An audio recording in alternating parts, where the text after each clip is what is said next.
One day while hanging out with Mel and his friend, I was told about these monster fish that I could see.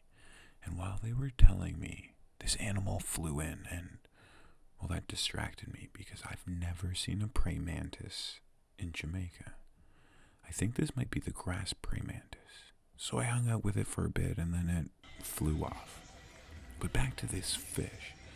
So I headed to the fish sanctuary and I was told about this amazing spot that I could see some tarpon. And because this trip to Jamaica was about seeing new animals, I was so excited to do it. And then getting told that I'd get a chance to snorkel and swim with potential tarpon and other animals in this water, I was excited. We get here and it's beautiful, and I'm like, do you really think I'm going to see some huge tarpon here? And next thing I know, they're splashing and huge tarpon all around. Wow. These things are huge. They can get up to the size of 8 feet. These ones here are probably about 3, maybe 4 feet. But they're huge. So I go into the water. Well, I put my camera into the water, let's be honest, because these things are kind of big and I'm not really sure about them at this point. So I'm checking them out with my camera and they're beautiful. These silver bullets are just floating through the water so majestically and peaceful. And then I start to notice the way that their teeth, their mouth is shaped.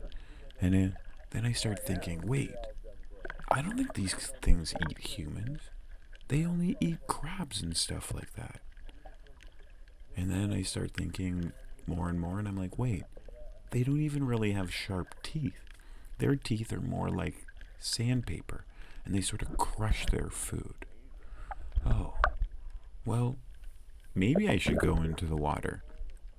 What do you think? Would you want to jump into the water with these monsters? And I don't mean monsters as in they're scary. I mean monsters as in they're so big. Like I'm 6 feet, and these are more than half my size. Yeah, you know what? Maybe I'm just going to stay on shore for a little bit and just enjoy these things. A tarpon in the wild can actually live up to the age of 50. That's pretty impressive, considering I just turned 40. So one of these could be older than me? Well, I don't think these ones specifically are older than me because they're a little bit they're a little bit small. But imagine a fish being the same age as me? That's insane. And you can see some of them have that, or like a little fish that's attached to them. While I was swimming on the other side of the bay, I had one of those suction fish come up and it almost tried to attach itself to me. Man, if I knew what it was, I might have let it happen, but it kind of spooked me out.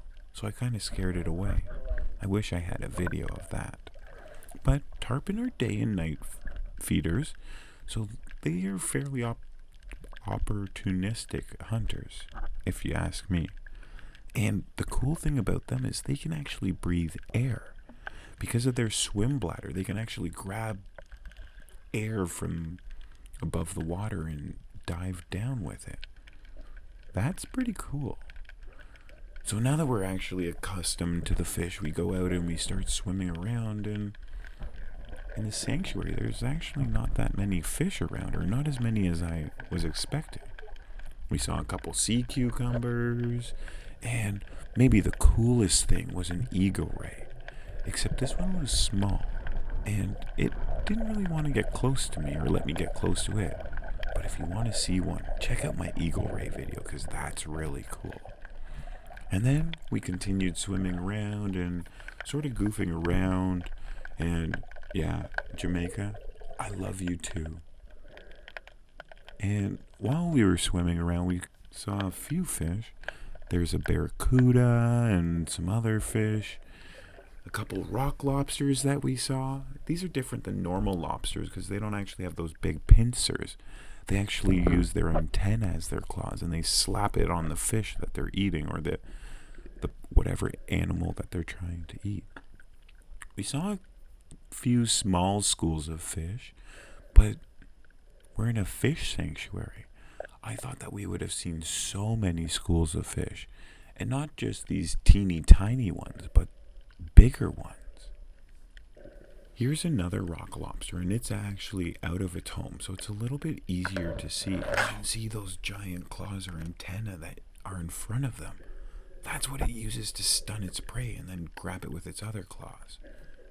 And if you look closely, you can see a whole bunch of little fish. I wonder what these will grow up to be. Again, I wish we were able to see bigger schools of fish, but beggars can't be choosers, and honestly, getting to be in the water, in salt water, swimming around with fish is awesome. And this is one of the things that I think that people need to do is get their swimming, or just be comfortable in the water so that they can do things like this. Getting to see things underwater is amazing and beautiful, and it just opens your eyes. And it's so different than being able to breathe and all the different creatures that are down here. So hopefully one day you get your level whatever swimming so that you can feel comfortable in the water. And then you get to start to enjoy all the beauties of Mother Nature. And make sure that you check in all those holes, because sometimes there's going to be some cool creatures in there. And we did actually end up seeing one big school of big fish. But I think they were hunting, and I think they thought we were predators trying to hunt them. So they sort of kept us at a distance, and I would have loved to if I was fishing trying to catch one of these, because they would have been a good fight. Time to head back. The doctor fish and the conga